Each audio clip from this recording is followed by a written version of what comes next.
Hello everyone, and welcome to Biopedia.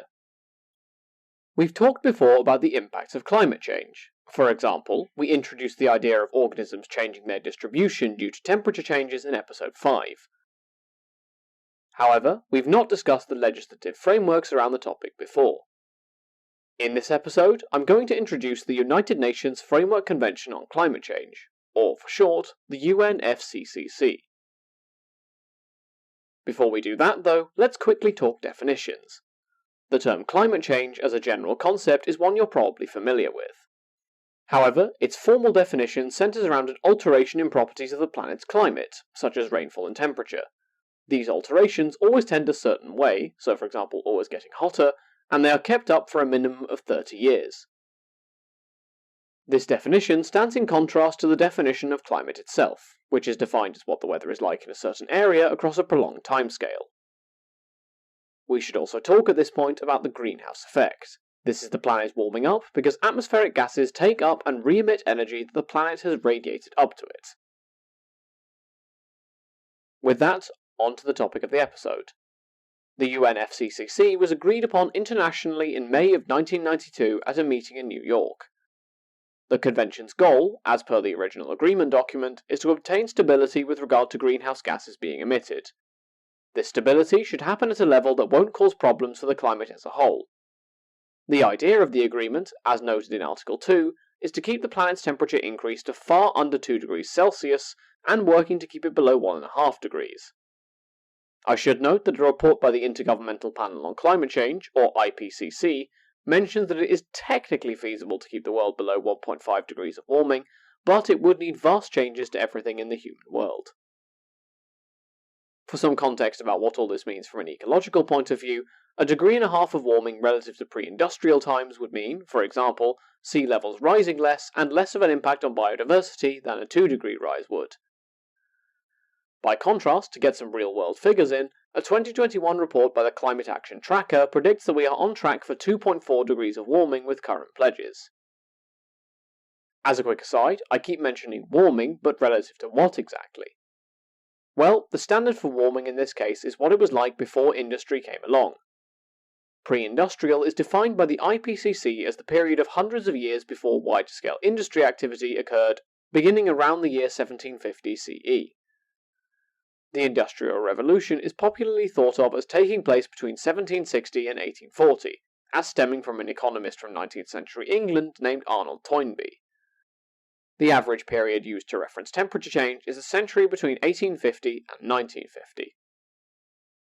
In July of 2022, the UNFCCC had 198 members.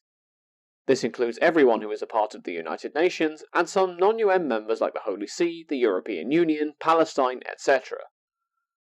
One of the terms of the agreement is that a conference of the parties was set up as part of the convention's organisation and structure.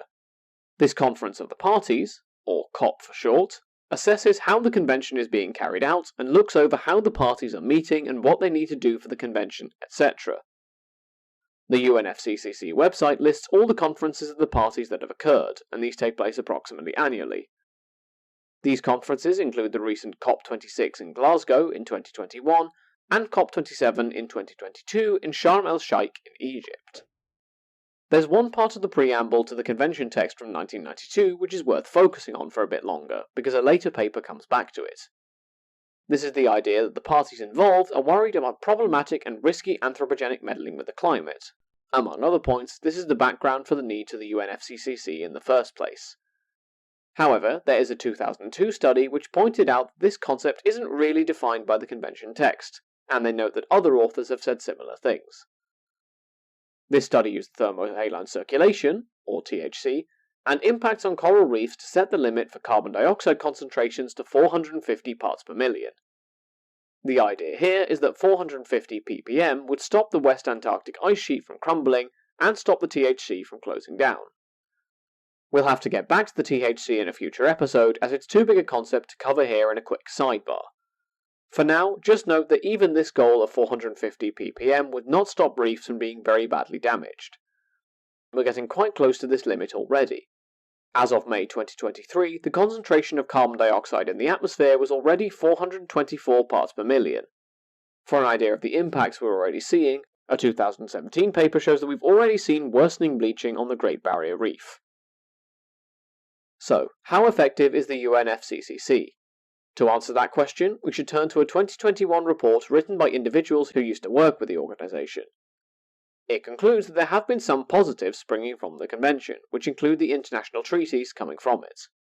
For example, there's the Paris Agreement in 2015, which set concrete upper limits of temperature change on 1.5 and 2 degrees Celsius. This builds on the previous Kyoto Protocol's emission limits only for developed countries.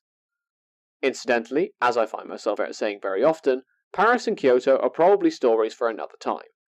To summarise quickly here, they are agreements stemming from the COPs organised by the UNFCCC. The Paris Agreement and the implementation of the UNFCCC itself occurred on a timescale of around 1 to 2 years, which is noted as being comparatively rapid. By comparison, the Kyoto Protocol took more than half a decade because the devil was in the details when it came to the negotiations. However, the authors conclude that we can't keep going at the speed we have been for the previous 30 years when considering the next 3 decades.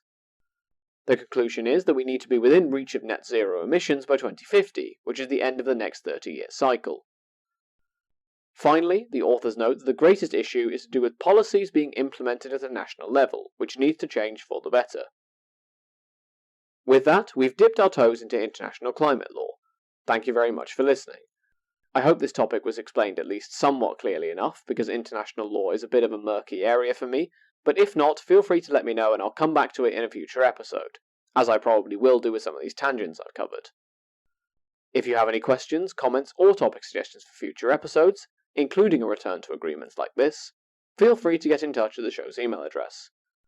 Until next time, have a great week, everyone.